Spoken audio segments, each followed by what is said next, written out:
Not much is known about the Rake. This particular entity is rarely encountered. There is very little documentation available for describing it. This video is a compilation of what I was capable of gathering. There are a few well-known accounts regarding the Rake. Unfortunately, we do not get to hear much other than these accounts and the little information they can offer us. But it is definitely a starting point for learning about the Rake. We need to start somewhere, so here it is. Most of the following research was done in collaboration by a group of individuals with vested interests.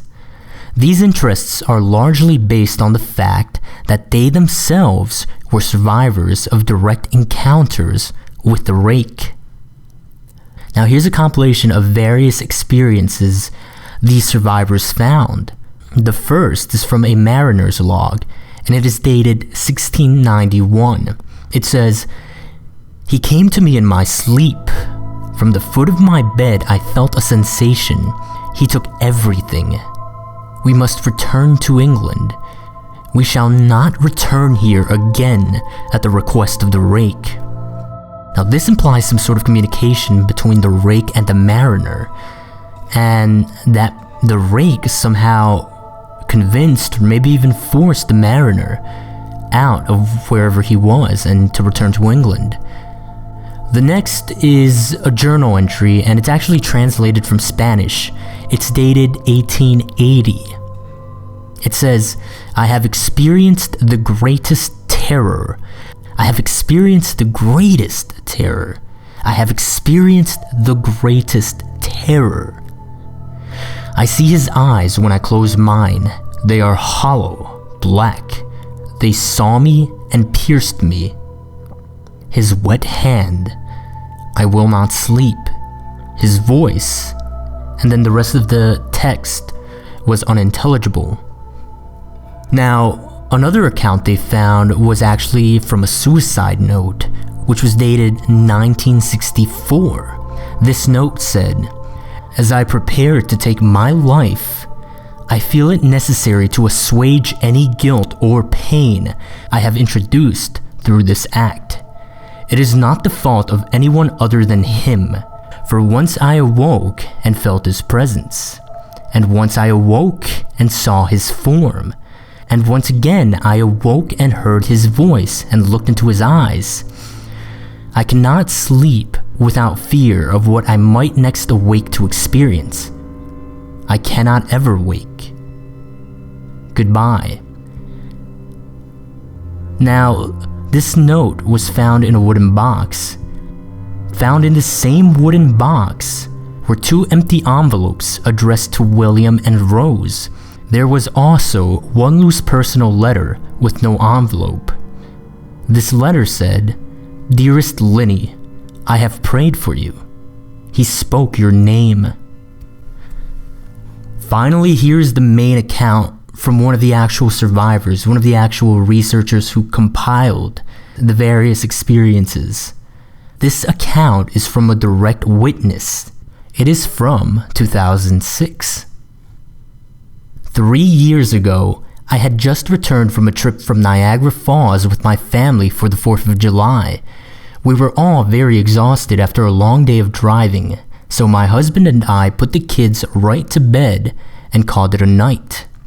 At about 4 a.m., I woke up thinking my husband had gotten up to use the restroom. I used the moment to steal back the sheets, only to wake him in the process. I apologized and told him I thought he got out of bed.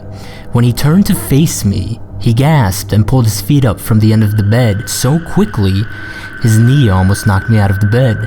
He then grabbed me and said nothing.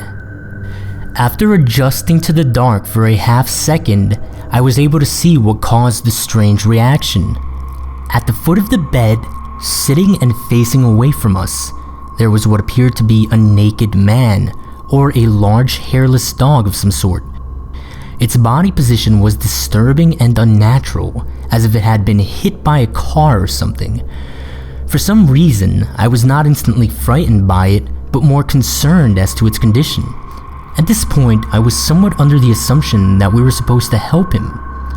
My husband was peering over his arm and knee, tucked into the fetal position, occasionally glancing at me before returning to the creature. In a flurry of motion, the creature scrambled around the side of the bed and then crawled quickly in a flailing sort of motion right along the bed until it was less than a foot from my husband's face. The creature was completely silent for about 30 seconds, or probably closer to 5. It just seemed like a while. And it was just looking at my husband. The creature then placed its hand on his knee and ran into the hallway, leading to the kids' rooms.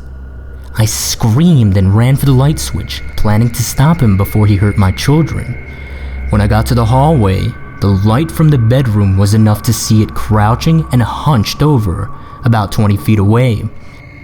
He turned around and looked directly at me, covered in blood. I flipped the switch on the wall and saw my daughter Clara. The creature ran down the stairs while my husband and I rushed to help our daughter. She was very badly injured and spoke only once more in her short life. She said, "He is the Rake."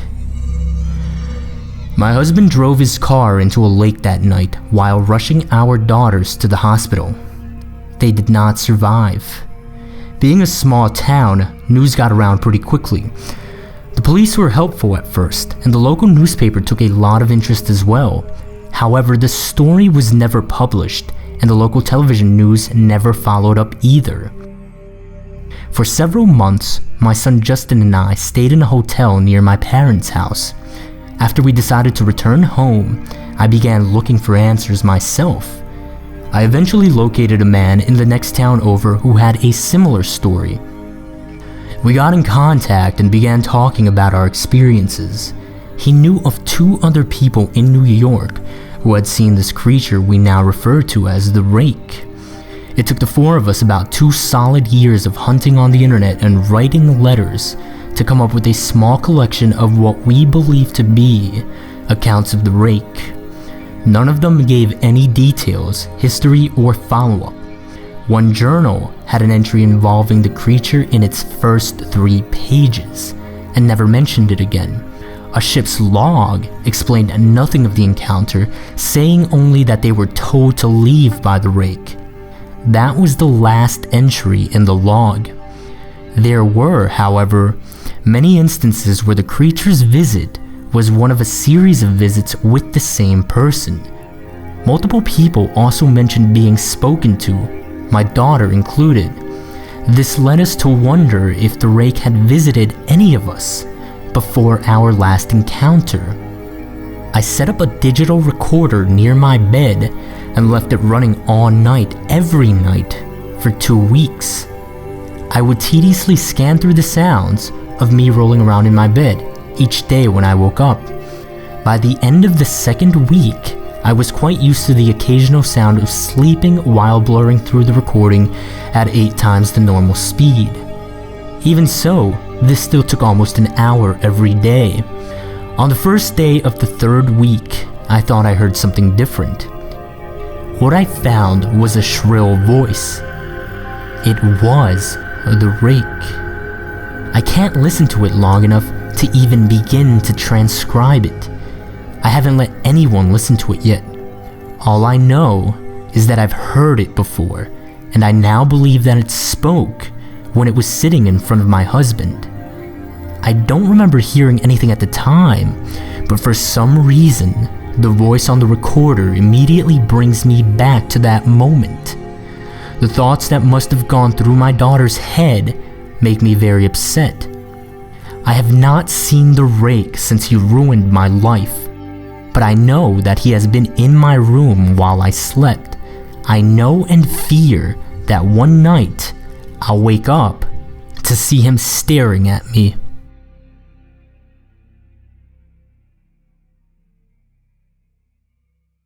Beyond these accounts and the compilation of these experiences, there is very little information regarding the Rake, except for a few other things. The first is a strange will that was left by a woman named Miss Elizabeth Bellow. Now, she left behind a video, and in her will, she had it stated explicitly that her family's inheritance not be released until they saw this video in its entirety. And she also declared that this video become a matter of public record, so the video was publicized online. The video describes her experience with this entity. He knew the names of my mother and my father. He said that he knew what they dreamed, and that they knew he was called the Rake. I'm just going to go ahead and put the link to it in the description. I really suggest watching it because it is pretty offsetting. But it has the potential to provide some more information regarding what the Rake is and how it behaves. On a disturbing note, as of October 28th, 2011, which is the time her entire family first viewed this video, 5 of Miss Bellow's relatives have passed away. There is one more potential connection to consider. The Rake may have some sort of connection to the Slender Man, or the Slender Man may have some sort of connection to the Rake. The hypothesis here comes from Sigma radiation. Sigma radiation is a strange energy signature that was found in the bloodstream of victims of the Rake. This very same energy signature was found in a cloth left behind at the scene of one of Slender Man's victims. This energy signature has never in history been encountered before.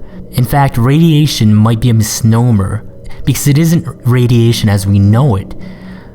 The people who labeled it simply needed to give this energy signature a label, so they called it Sigma radiation. Beyond this, there is not much known about this relationship or this connection between the Slender Man and the Rake. But it is definitely something that needs to be kept in mind and probably will need further research and investigation. So as you can see, we currently have very little to go on. The connections to Slender Man seem to be the most recent data gathered about the Rake. Perhaps further investigation into this relationship will yield useful information.